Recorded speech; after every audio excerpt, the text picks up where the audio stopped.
안녕하십니까. 축구팬 여러분의 가슴을 뜨겁게 만드는 스포츠 해설가 김준석입니다. 오늘 정말이지 제 눈과 귀를 의심하게 만드는 소식을 하나 들고 왔습니다. 바로 우리 이웃나라 중국 축구에 대한 이야기인데요. 며칠 전 중국 축구협회가 7월에 있을 동아시안컵 2일 챔피언십에 나설 26인의 대표팀 명단을 발표했습니다. 새로운 월드컵을 준비하는 첫걸음이라며 나름의 기대를 모았죠. 그런데 이 명단을 본 자국 팬들의 반응이 와, 여러분, 상상을 초월합니다. 다른 누구도 아닌 바로 중국 팬들 자신의 목소리입니다. 제가 지금부터 그들의 절규를 한 글자도 틀리지 않고 그대로 읽어드리겠습니다. 한 중국 축구 팬이 남긴 댓글입니다. 또 전 세계에서 가장 형편없는 팀을 만들었다. 네, 잘못 들으신 게 아닙니다. 또 전 세계에서 가장 형편없는 팀을 만들었다.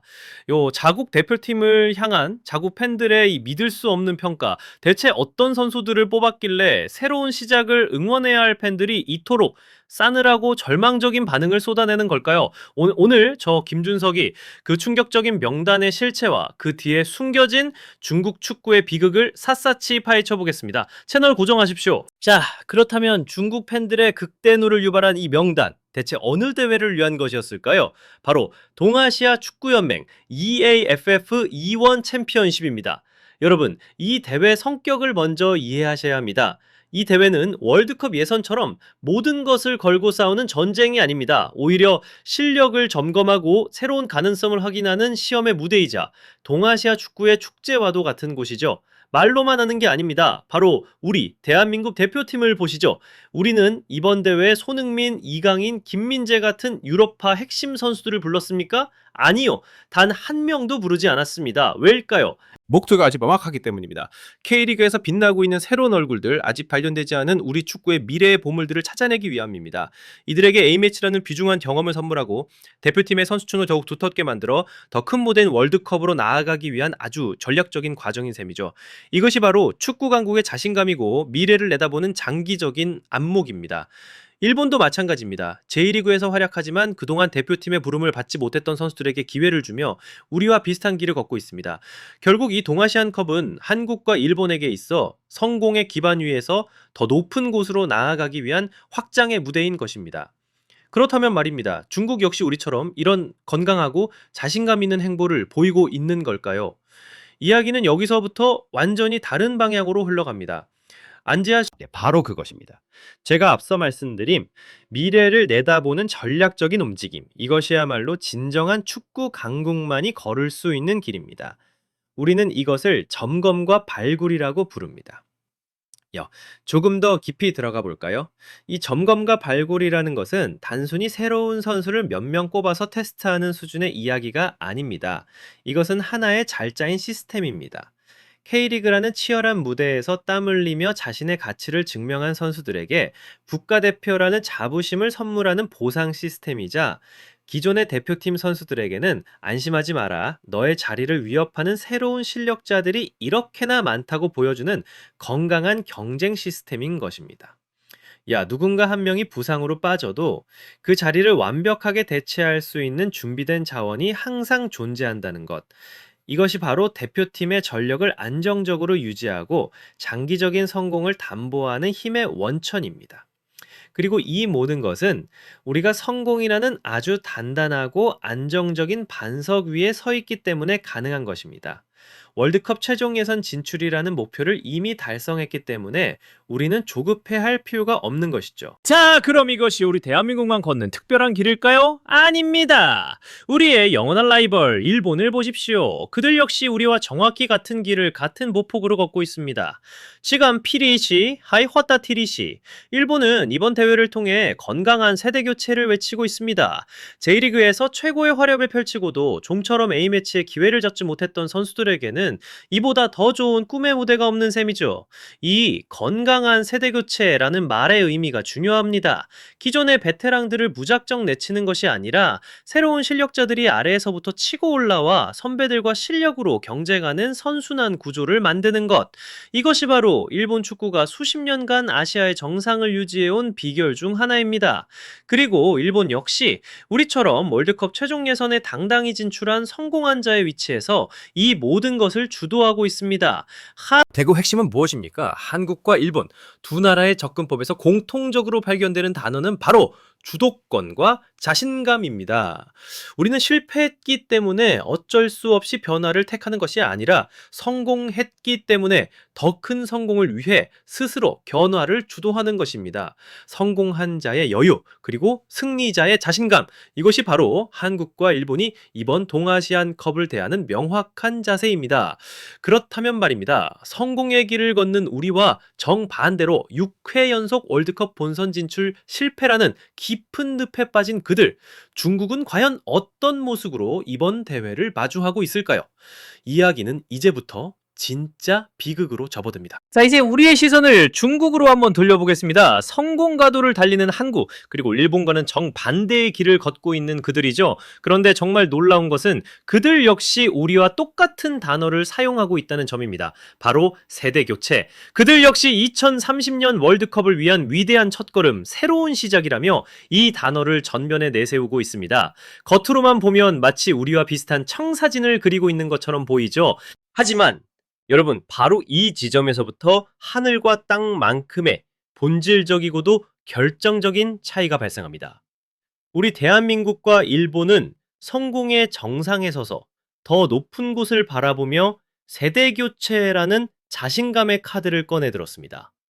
그렇다면 중국은요, 그들은 6회 연속 월드컵 본선 진출 실패라는 그야말로 처참하고 굴욕적인 성적표를 받아든 뒤에야 어쩔 수 없이 마치 등 떠밀리듯 세대교체라는 단어를 꺼내야만 하는 상황인 겁니다. 이 차이가 어떤 건지 감이 오십니까? 제가 쉽게 설명해 드리죠.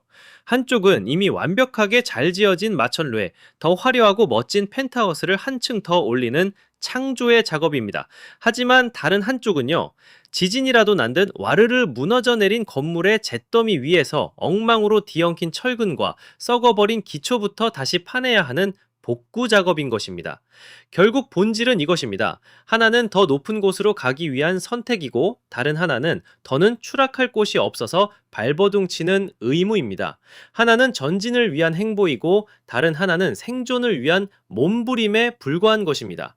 자, 백번양보해서 그들의 처절한 상황을 이해해 준다고 칩시다. 실패했으니 이제라도 정신 차리고 미래를 준비한다. 좋습니다. 그런데 그 방법이 더 기가 막힙니다. 2030년 월드컵을 바라본다는 그 젊은 팀의 평균 연령이 몇 살인지 아십니까? 기사 그대로 읽어드리죠. 평균 연령 26살, 26세입니다. 자듬을 지는 여러분, 지금부터 6년 뒤면 2030년입니다. 그때가 되면 이 선수들의 나이는 30을 훌쩍 넘습니다. 이것이 과연 미래를 위한 장기적인 투자입니까? 아니면 당장 발등에 떨어진 불을 끄기 위한 임시 방편, 그저 구멍난 곳만 대충 때우는 땜질 처방에 불과한 것입니까? 심지어는 감독마저 정식 감독이 아닌 20세 이하 팀의 감독을 임시로 데려와 앉혔습니다. 장기적인 비전? 일관된 철학? 그 어디에서도 찾아볼 수가 없습니다. 그저 이번만 어떻게든 넘겨보자는 식의 주먹구구식 운영의 전형을 보여주고 있는 것입니다. 이것이 바로 그들이 말하는 세대 교체의 부끄러운 민낯입니다. 자, 그렇다면 이러한 중국 축구협회의 앞뒤가 맞지 않는 계획, 구멍이 숭숭 뚫린 땜질 처방을 보고 과연 그들의 축구 팬들이 가만히 있었을까요? 천만에요. 중국의 팬들은 더 이상 바보가 아니었습니다. 그들은 이 모든 상황의 본질을 그 누구보다 날카롭게 꿰뚫어보고 있었습니다. 그리고 마침내 수십 년간 엉들려왔던 그들의 분노가 마치 오랫동안 잠자고 있던 화상이 폭발하듯 골마 터져버린 상처에서 고름이 터져나오듯 인터넷 공간을 뒤덮으며 맹렬하게 터져나오기 시작했습니다. 자, 그 시작은 우리가 이미 확인했던 바로 그 절규 섞인 한마디였습니다. 또 전 세계에서 가장 형편없는 팀을 만들었다. 하지만 분노는 여기서 그치지 않았습니다. 2030년을 준비한다는 허황된 계획을 비웃는 조롱의 목소리가 뒤를 이었습니다. 2030년 월드컵은 무슨 정신 차려라. 차라리 2040년을 걱정해라. 수십 년간 이어진 그야말로 천문학적인 투자에 대한 허탈감과 배신감도 함께 폭발했습니다. 한국 속담에 밑 빠진 독에 물 붓기라는 말이 있죠. 바로 그 심정이었습니다. 이건 밑 빠진 독에 물 붓기다. 아무리 많은 돈을 쏟아부어도 아무 소용이 없다. 이 돈으로 차라리 다른 걸 하는 게 낫겠다. 여러분, 지금 여러분이 듣고 계신 이 목소리들은 더 이상 단순한 비판이 아닙니다. 팀이 더 잘 되기를 바라는 마음에서 나오는 애정 어린 질책은 더더욱 아닙니다. 이것은 바로 절망입니다. 수십 년간 반복되는 실패에 배신당한 팬심, 이제는 기대하는 것조차 포기해버린 사람들의 마지막 외침, 모든 것을 체념해버린 상태에서 터져나오는 세상에서 가장 슬프고 가장 무서운 형태의 분노인 것입니다. 이것이 바로 2024년 중국 축구가 마주한 처참한 현실입니다. 자, 이제 모든 것이 명확해졌습니다. 성공과 실패, 희망과 절망. 이번 중국 대표팀 명단 발표를 통해 우리는 너무나도 선명하게 갈라선 두 개의 길을 보고 있는 것입니다. 한쪽에는 월드컵 최종 예선 진출이라는 성공의 기반 위에서 더 높은 비상을 꿈꾸며 여유롭게 미래를 설계하는 한국과 일본이 있습니다. 그리고 다른 한쪽에는 6회 연속 월드컵 본선 진출 실패라는 끝없는 추락의 늪에서 허우적대며 자국 팬들의 절망적인 외침을 온몸으로 받아내고 있는 중국이 있습니다. 이번 동아시안컵을 통해 우리는 한 폭의 너무나도 극명한 그림을 마주하고 있습니다. 우리 한국과 일본은 이미 망망대해를 향해 순항하고 있는 강하고 튼튼한 함대에 더 멀리 더 높이 날아오를 수 있는 강철 날개를 달아주는 미래를 향한 작업을 하고 있습니다. 더 강력한 추진력을 얻기 위함이죠. 하지만 중국은 어떻습니까? 그들은 이미 항구에 주저앉아 여기저기 구멍이 뚫려 당장이라도 가라앉을 것 같은 낡고 썩은 난파선을 침몰하지 않기 위해 필사적으로 널빤지로 땜질하고 있는 모습입니다. 앞으로 나아가기 위함이 아닙니다. 더 추락하지 않기 위한, 그저 가라앉지 않기 위한 처절한 몸부림일 뿐입니다. 결국 이것입니다.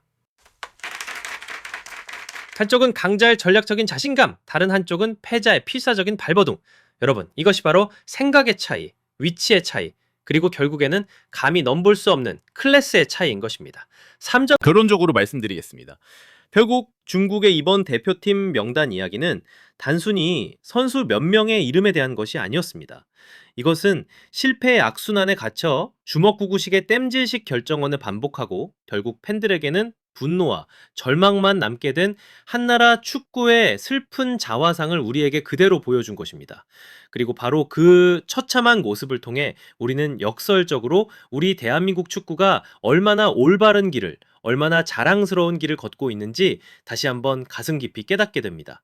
성공에 안주하지 않는 자신감의 길, 눈앞의 이익이 아닌 먼 미래를 내다보는 체계적인 계획의 길, 그리고 그 어떤 상황에서도 고개 숙이지 않고 당당하게 앞으로 나아가는 긍지의 길을 말입니다.